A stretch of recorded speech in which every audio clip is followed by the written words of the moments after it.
Salut tout le monde, j'espère que vous allez bien, bienvenue à cette nouvelle vidéo de Mangadoc. On va prendre un plan un peu différent cette fois et on va attaquer directement le sol. Parce que je vais avoir du mal à tout vous afficher sinon en hauteur, parce qu'il y a vraiment beaucoup de mangas, parce que j'ai reçu ma commande carte jackpot. Commande de carte jackpot pour laquelle je ne suis pas particulièrement satisfait d'ailleurs, parce qu'il y a eu pas mal de mangas qui ont été abîmés dans la commande. Donc je vais en renvoyer quelques-uns et il y en a encore d'autres qui sont là, qui sont abîmés. Mais bon, ça commence un petit peu à me... Voilà, je sais pas trop comment le dire. Donc on continue avec Eden. On va commencer d'abord par les grands formats, on fera les petits formats par la suite. Eden, c'est un manga particulièrement intriguant, particulièrement... comment dire, c'est vraiment bien, mais en même temps, c'est vraiment horrible. C'est un manga qui est, comme je le dis souvent, no limite. Il y a vraiment beaucoup de choses. Il y a vraiment beaucoup de drames. Il y a vraiment beaucoup d'hémoglobine. Il y a vraiment beaucoup de trucs, de frontières qui sont franchies, qui ne devraient pas forcément l'être. Donc, bon, je suis assez, pour l'instant... je suis en train de le lire Eden, sur l'ancienne version, sur la version tome unique, la toute première version de Panini. J'ai beaucoup de mal à lire, ça fait presque 2 mois de dessus, je n'arrive pas à enclencher ma lecture comme il faut. Donc ça c'est pour le premier gros volume. On continue avec le deuxième gros volume, hop là, de chez Glénat cette fois, avec Mermaid Saga. Alors je sais pas si on voit bien dans le cadrage, voilà, Mermaid Saga. Donc c'est du Rumiko Takahashi, c'est l'auteur de Ranma Mi, de Mao, bon voilà, Maison Ikoku. Voilà, on est sur ce style de skin graphique. C'est pas très récent, c'est une vieille série qui est rééditée par Glénat. Donc je suis content parce que là il y a vraiment un beau jeu d'écailles là sur le tome. Je trouve qu'il est vraiment de belle facture, l'édition elle est assez agréable. Ce sont les nouvelles éditions qui sortent actuellement. Donc, on continue avec un autre gros format. Hop là, la nouvelle sortie de chez Kiun, Léviathan, dont j'attends beaucoup. J'attends beaucoup. Alors la tranche, vous pouvez voir, elle est vraiment noire, elle est black, elle est vraiment dans l'ambiance. Oups, j'espère que je spoil pas trop. Dans l'ambiance très sombre du manga. Donc bon, j'en attends beaucoup. Première grosse série de mes cartes jackpot. Ah, zut, j'en ai pris un en trop. C'est pas grave, je vous spoil la suite. Hop là. Hop. Master Keaton. Master Keaton, j'en avais déjà quelques-uns. C'est peut-être à l'envers, ouais, bon, mais c'est un peu lourd, donc du coup je vais pas refaire le plan. J'en avais quelques-uns et ils sont arrivés. Bon, je les ai achetés via les cartes jackpot. Il y en a quand même quelques-uns qui sont vraiment très abîmés. Je suis un petit peu agacé. J'avais déjà le premier tome et je vous mets ceux qui sont un peu abîmés là de côté pour l'instant. J'avais déjà le premier tome et du coup j'ai complété la totalité de ma collection de Master Keaton avec les cartes jackpot. Mais je suis un petit peu agacé par l'état dans lequel c'est arrivé. Là, bon, vous voyez, je sais pas si c'est bien cadré ou pas, mais il y a, voilà, pour des mangas à 15 €, ça fait un peu, enfin bon, je veux dire ça gentiment, mais bon, ça me fait CH, quoi. Voilà. Vous allez dire que le manga est ondulé, c'est pour le moment parce qu'il y a un peu d'humidité quand il pleut, il y a des gens qui rentrent dans le mois. Je plaisante. Hikaru no Go, tome 17. Alors ça c'est vraiment une série avec une édition masterclass. L'édition de Hikaru no Go elle est vraiment tellement belle. Bon après c'est juste cher, mais bon. Hop là, Leiji Matsumoto. Les fameux mangas ondulés. Non mais franchement les mangas ondulés, enfin je veux dire, si on n'achète plus de mangas ondulés, on n'achète plus de mangas du tout. Faut arrêter. Pourtant je suis assez maniaque sur mes achats, mais là faut pas abuser quoi. V2 Panzer, bon, Leiji Matsumoto avec son style graphique toujours très particulier, il a un découpage, enfin franchement je connais pas d'autres auteurs qui font ce type de découpage dans ce style graphique là bien sûr, voilà. On est toujours sur les mêmes chara design, c'est toujours les mêmes têtes de personnages chez Leiji Matsumoto. Honnêtement je suis pas du tout pressé de lire cet auteur là, moi j'aimais beaucoup via Albator parce que j'ai grandi avec Albator du Club Dorothée, mais sinon c'est vrai que de prime abord il est quand même pas super sexy dans son évolution visuelle. On passe à Bâtard maintenant. Bâtard tome 5, le dernier tome de la série. Donc j'ai déjà lu le premier tome et j'ai attendu que ce webtoon termine pour pouvoir attaquer les 5 tomes. Alors je vais vous montrer juste le début pour que vous puissiez voir le style graphique de la...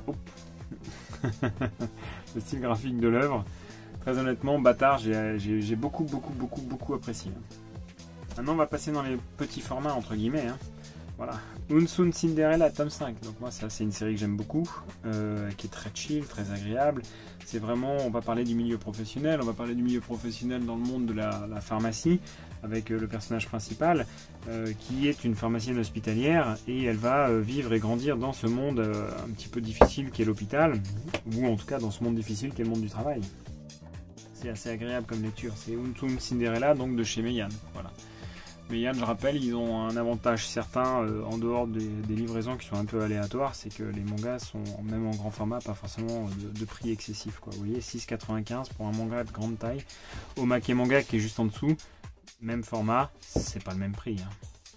Je veux pas dire, vous voyez, 7,90 €. Et là, on est sur une Sun Cinderella, même format. Bon, voilà, je pense que vous avez compris. Donc, mais Yann, ça c'est intéressant au niveau des tarifs. Ban le Bouseux, tome 2. Alors Ban le Bouseux, j'ai pas lu le premier encore. Ça ne saurait tarder. En fait, je vais attendre d'avoir la série complète pour terminer. Pas pour terminer, pour commencer tout simplement. Todak, tome 10. Ça, je vais remercier Kim. Hein, elle se reconnaîtra, elle saura pourquoi je la remercie. Je vais pas en faire de présentation, c'est pas une série que j'ai commencé. Alors une série, vous n'avez pas vu mon bilan lecture du mois de, je sais plus, novembre, octobre, parce que je l'ai perdu dans l'ancrage de mon ordinateur. Et certaines scientifiques Reigen, franchement, donc c'est Noévé Graphics, hein, c'est toujours au niveau édition, c'est très agréable et tout. Mais alors au niveau lecture, qu'est-ce que je me suis fait CH. J'ai trouvé ça vraiment lent, vraiment tout pourri. J'espère que ça va démarrer, parce que honnêtement, si c'est pour faire toute la série et me faire suer à chaque fois comme ça, je pense que ça va être compliqué. Chez Noévé Graphics, Rent a Girlfriend, tome 5. C'est un petit rom-com, j'ai lu les 3 premiers, toujours dans le bilan lecture que vous n'avez pas pu avoir. Bah écoutez, j'ai adoré. J'étais très pressé d'avoir le tome 4, puis le tome 5. Je vais attendre que le tome 6 arrive, comme ça je vais en faire 3 d'un coup. C'est vraiment une série, c'est une comédie romantique qui est très agréable. Et puis l'édition est toujours très sympathique, hein, de chez Noévé Graphics. On termine avec Noévé Graphics, je crois que c'est le dernier. Hein. Welcome to the Ballroom, tome 3. Et ben, j'ai lu le premier tome, j'ai adoré. Alors c'est vrai, quand on dit oui, c'est un manga sur la danse de salon, dit comme ça, effectivement, c'est pas du tout sexy. Et puis finalement, je trouve que ce manga, il est vraiment surprenant, extrêmement surprenant. Les Japonais sont capables de vous faire aimer tout et n'importe quoi, hein, du curling au jeu de pétanque, enfin tout ce qu'ils veulent. À partir du moment où ils mettent ça en dessin, ils sont vraiment extraordinaires. Shaman King The Superstar, tome 3. Voilà, ça c'est surtout pour pas prendre de retard. Hein. Shaman King, je connais que la première saison que j'avais lue quand elle était sortie à l'époque en France. Et très honnêtement, j'ai pas du tout lu les deux suites. Hein. Junji Ito, ou en tout cas une œuvre, enfin bon, c'est lui qui est au dessin.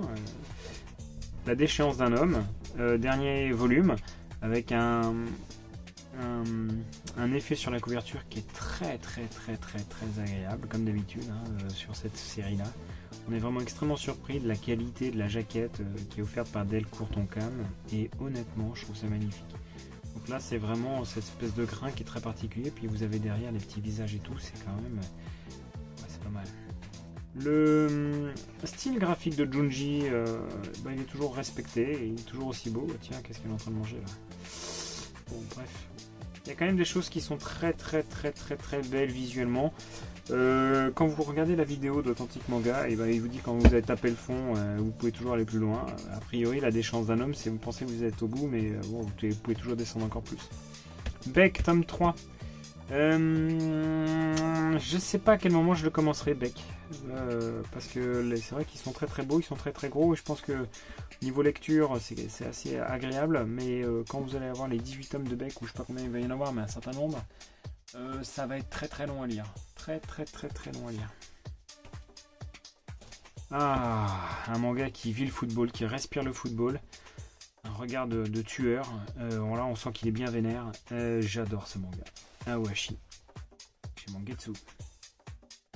Butterfly Beast, tome 2. Enfin, tome 1 de la deuxième saison, entre guillemets. J'ai lu la première saison, je trouvais que graphiquement c'était très joli, très bien fait.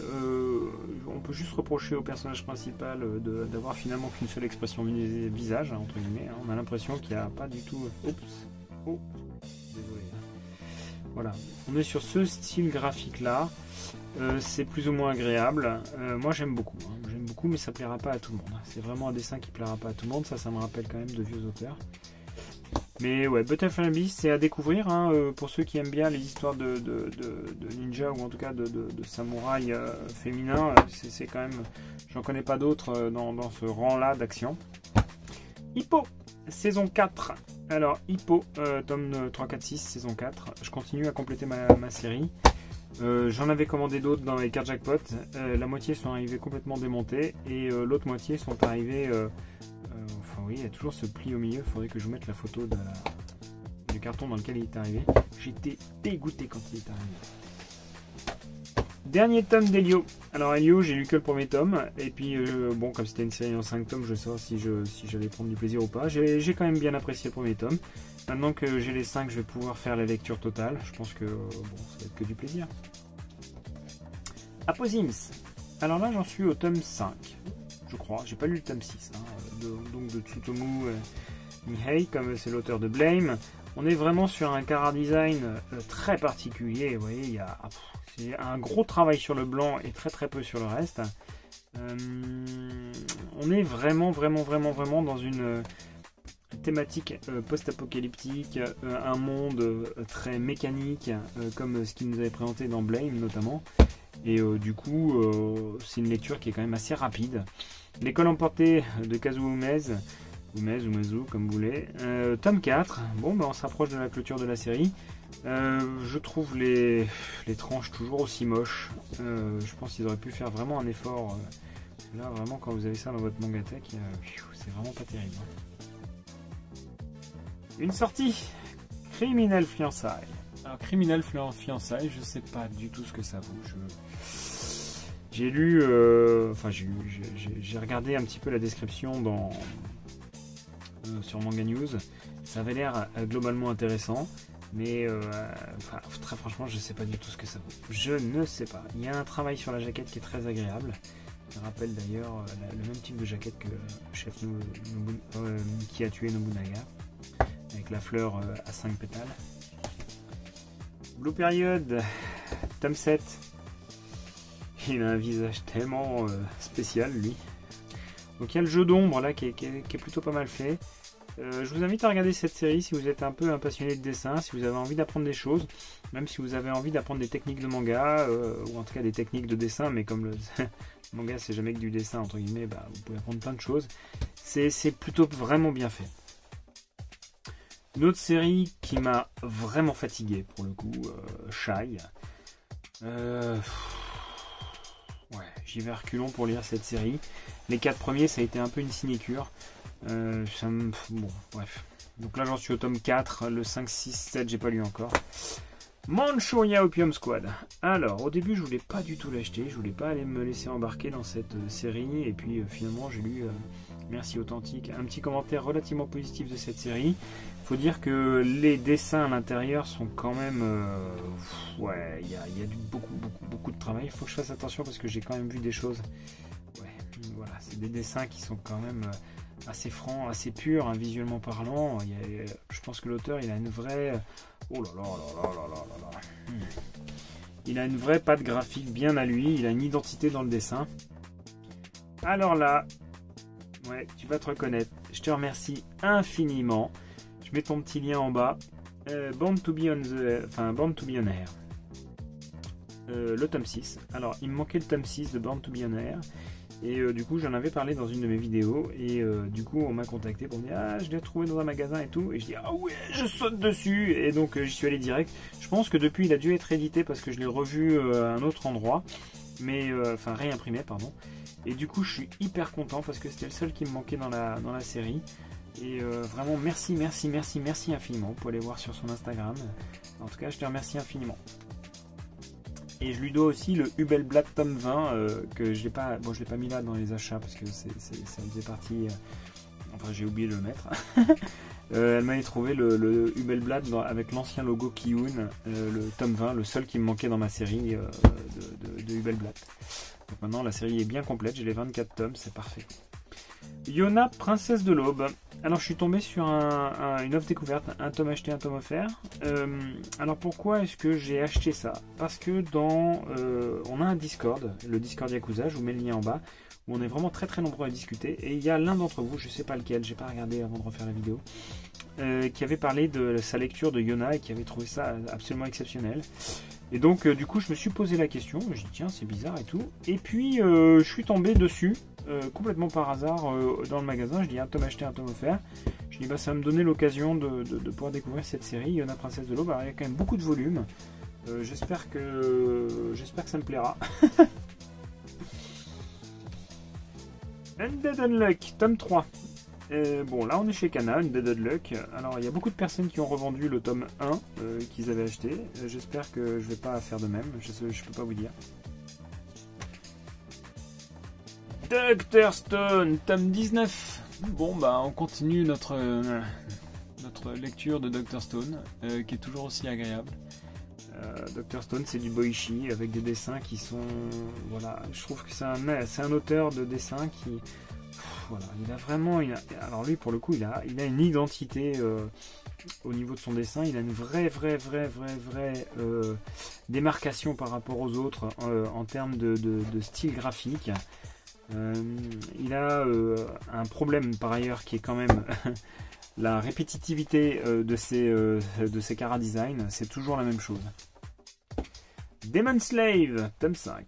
Bon, Demon Slave, je suis resté coincé au tome 2, j'ai pas lu le 3, j'ai pas lu le 4, je pense que maintenant que j'en ai 3, je vais pouvoir les attaquer un peu à la file, je vais attendre qu'il y ait peut-être jusqu'au 5, 6, 7 qui sortent, comme ça, bam, je vais pouvoir me faire la série. Demon Slave, il faut que je fasse attention aux pages que je vous ouvre, parce qu'il y a quand même des... bon voilà, il y a un peu de fanservice, donc bon... Ça m'avait pas transcendé les deux premiers tomes. J'ai vu d'autres youtubeurs qui en faisaient des caisses et des caisses et des caisses pour dire que c'était génial. Moi, j'ai pas trouvé ça ouf. En revanche, les carnets de l'apothicaire, bon, j'ai lu que les deux premiers, mais j'ai vraiment adoré ma lecture. J'ai trouvé ça très intéressant, je vais pas dire vivant, c'est pas le bon mot, mais c'était un style très différent de ce qu'on avait, une époque chinoise ancienne qui est quand même pas si explorée que ça au niveau des mangas. Donc c'était plutôt pas mal. Carnet de l'apothicaire, tome 7. Jangan, tome 13. Alors là, qu'est-ce que j'adore Jangan. Je trouve ça vraiment génial. Jangan aussi, ça va loin hein, dans la noirceur. Ça va loin dans les profondeurs des sentiments humains. C'est quand même une série qui est... voilà, elle coche plusieurs cases. Notamment celle du dessin. Alors ça dépend des fois, mais... Vous avez des planches de dessin qui sont magnifiques. Et vous avez d'autres planches qui sont nazes. Il y a... Ah oui, bah voilà. Ça, c'est magnifique. Je trouve que Jangan, c'est une série qui est vraiment très inhabituelle. C'est une série qui vous parle de l'invasion de ces crapadingues, là, ces espèces de crapauds... pas des crapauds mais espèces de bêtes qui viennent vous contaminer le cerveau et quand vous avez des désirs trop poussés, bah, vous finissez par perdre un petit peu les pieds et vous transformer en monstre. C'est vraiment, enfin là dit comme ça c'est pas terrible, mais vraiment c'est une série qui vaut le coup d'œil. Je trouve que le niveau dessin il diminue progressivement entre chaque tome, mais très honnêtement c'est vraiment kiffant quoi. C'est un bon seinen qui sent l'hémoglobine hein, donc, et le fan service, hein, donc faut pas, c'est vraiment pour un public averti. Denjin N, tome 2. Je vais attendre que la série se clôture, je crois que c'est en 4 volumes, je crois. Ouais, 2 sur 4. C'est en 4 volumes, et quand ça sera terminé, je l'attaquerai. Kimi no Knife, la réédition. Tome 4. Je trouve que c'est vraiment superbe. Elle est beaucoup plus belle que la première édition, qui était quand même pas si merveilleuse visuellement parlant. Je pense que la première version, elle n'a pas donné envie au lecteur. Visuellement, les jaquettes n'étaient pas terribles, donc c'était vraiment pas... voilà, ça donnait pas envie. Iruma, l'école des démons, tome 11. Donc toujours chez Nobinobi, notre petit Iruma qui progresse dans les volumes. C'est un gag manga, c'est vraiment toujours aussi sympathique. Bon, moi j'en suis au tome 8, hein, donc je suis pas très en avance. Hop là, Kenji, tome 4. Mangetsu nous régale toujours avec sa collection Tetsuo, enfin Tetsuora. Pour le Kara Design, on est vraiment sur les vieux designs des années 80, 90, 2000. Très très propre de Tetsuora. C'est Tetsuora ou Bjornsson, je sais plus. Ouais, c'est Tetsuora. Et vous avez, comme je dis, c'est les mangas, vous savez, vous prenez la page blanche, vous jetez votre encre, et puis vous essayez d'enlever un peu de blanc. Il y a beaucoup trop de... C'est trop chargé, quoi. Je trouve que c'est vraiment très très chargé. Il y a beaucoup de... Vous verrez qu'il y a beaucoup de cases. Hein. 1, 2, 3, 4, 5, 6, 7, 8, 9, 10. Ça fait beaucoup, hein. Ça fait beaucoup de cases. Non, Tetsuo, c'est vraiment... Moi, j'adore. Hein. C'est un dessinateur qui fait des dessins qui sont vraiment très très beaux, très très purs.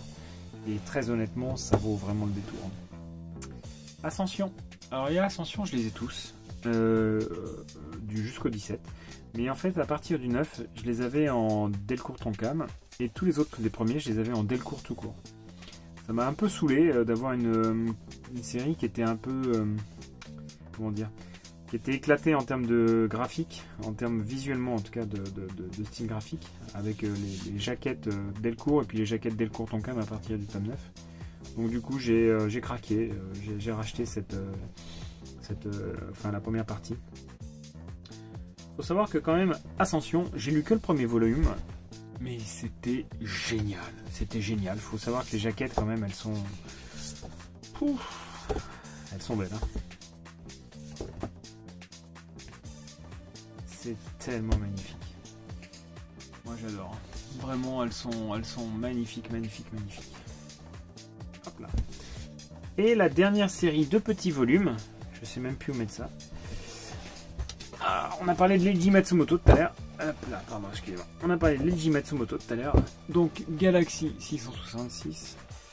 999, pardon. De Leiji Matsumoto. Donc, j'ai acheté les 14 premiers au bazar du manga. Et du coup, je me suis fait plaisir avec la fin de la série. Je suis pas sûr qu'il y ait beaucoup de monde qui soit très très intéressé par cette série, donc si jamais vous voulez la faire, tardez pas trop, même si Kana a pas tendance à... Ils sont encore disponibles hein, chez l'éditeur, il n'y a pas de problème. Hein. Mais là, vous voyez, par exemple, j'ai acheté MCBD parce que je savais qu'ils y étaient, mais ça doit faire 3 ans ou 4 ans qu'ils y sont, et du coup, les jaquettes étaient vraiment jolies. On va passer sur un autre produit. Hop là, alors là, je crois qu'il n'y aura pas l'espace, mais bon, c'est pas grave. C'est le collector de Team Phoenix qui vient de sortir chez Vega Dupuis, édité à 600 petits exemplaires. Je vois pas vraiment pourquoi est-ce qu'il est aussi cher. Il est à presque 40 €. Quand je l'ouvrirai, peut-être que je comprendrai pourquoi.